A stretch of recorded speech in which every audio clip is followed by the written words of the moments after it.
তুই কি জানিস আমাকে ডাক্তার বলেছে আমার নাকি এন্ডোমেট্রিওসিস আছে।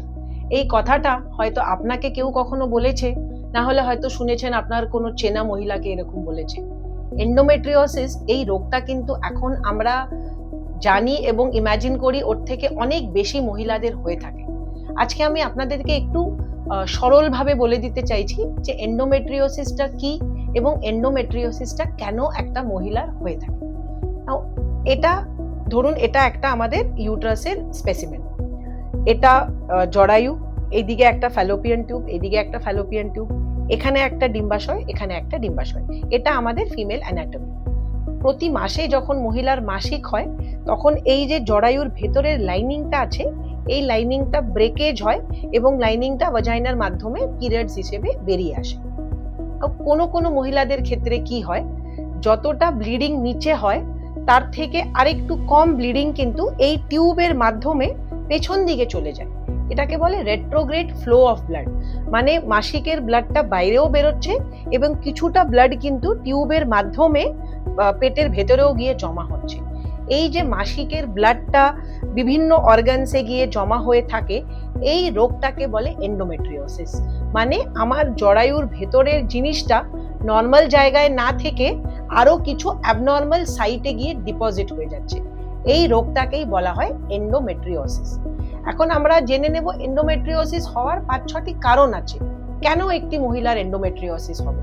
সব থেকে প্রথম কারণ হচ্ছে হরমোনাল। ইস্ট্রোজেন হরমোন আপনারা প্রায়ই সবাই শুনেছেন। এই হরমোনটা মহিলাদের একটি ইম্পর্টেন্ট হরমোন। মহিলাদের বিভিন্ন প্রক্রিয়াতে, শরীরের বিভিন্ন ফাংশনে কিন্তু ইস্ট্রোজেন হরমোনের দরকার পড়ে।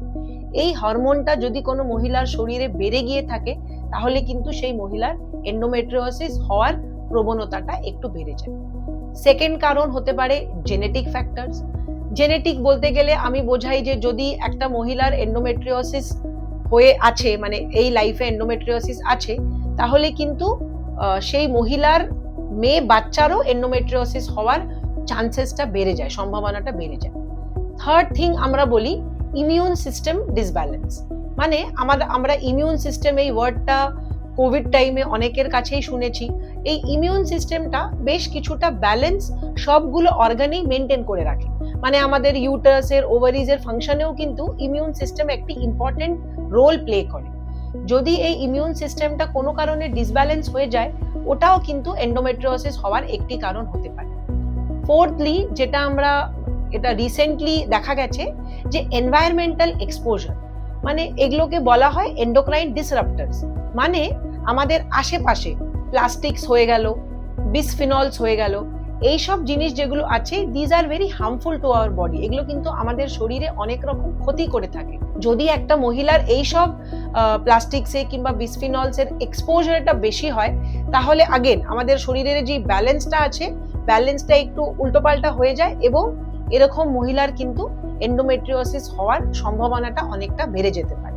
আর একটা হতে পারে যে লিম্ফ্যাটিক অ্যান্ড সার্কুলেটরি সিস্টেম, মানে আমার শরীরের রক্ত দ্বারা কিংবা আমার শরীরের লিম্ফ্যাটিক সিস্টেম দ্বারা যদি আমার এই নর্মাল এন্ডোমেট্রিয়াল টিস্যুটা অন্য কোনো অর্গানে গিয়ে ডিপোজিট হয়ে যায়, তাহলেও কিন্তু সেই মহিলার এন্ডোমেট্রিওসিস হতে পারে। এবং লাস্টলি, এটা যদিও খুব একটা কমন না, কিন্তু এটাও একটি কারণ, বিভিন্ন সার্জিক্যাল কমপ্লিকেশনস। মানে আমি কি বোঝাচ্ছি, যখন আমরা একটা মহিলার সিজেরিয়ান করে থাকি, সিজেরিয়ান করে তো আমরা গর্ভাশয়টাকে কেটে তারপরে তো আমরা বাচ্চাটাকে বের করি। গর্ভাশয় কাটার সময় কিন্তু আমাদের এন্ডোমেট্রিয়ামটা, মানে গর্ভাশয়ের ভেতরের লাইনিংটাও কাটা পড়ে। তো যদি ঠিক মতো আমরা জিনিসটাকে ক্লোজ না করি, যদি সিজেরিয়ানের বিভিন্ন লেয়ারের মাধ্যমে আমরা ভালো করে গর্ভাশয়টাকে আবার রিপেয়ার না করতে পারি, তাহলে কিন্তু কিছুটা এই ভেতরের লাইনিংটা, জরায়ুর ভেতরের লাইনিংটা ওই সিজেরিয়ানের স্কারে এসে, মানে আমাদের স্কিনে যে স্কারটা আছে, স্কারের উপরে এসে লেগে যায় এবং এই মহিলার পরবর্তীতে ওই স্কারের জায়গাতে এন্ডোমেট্রিওসিস হতে পারে। তো এই কয়টি থিওরিজ আছে যেগুলো দেখা গেছে, যদি একটা মহিলার এসব থিওরিজের মধ্যে কিছু একটা মিলে গেল, 3-4টে কারণ মিলে গেল, তাহলে সেই মহিলার এন্ডোমেট্রিওসিস হওয়ার চান্সেসটা অনেকটা বেড়ে গেল। আমি ডক্টর শতাব্দী দে, বন্ধাত্ব বিশেষজ্ঞ, নোভা আইভিএফ ফার্টিলিটি শিলিগুড়ির সাথে যুক্ত আছি। পরের কয়েকটা ভিডিওতে আপনারা জানতে পারবেন যে এন্ডোমেট্রিওসিস হলে আমার কি কি হয় এবং এর ট্রিটমেন্ট কি কি অ্যাভেলেবেল আছে। ধন্যবাদ।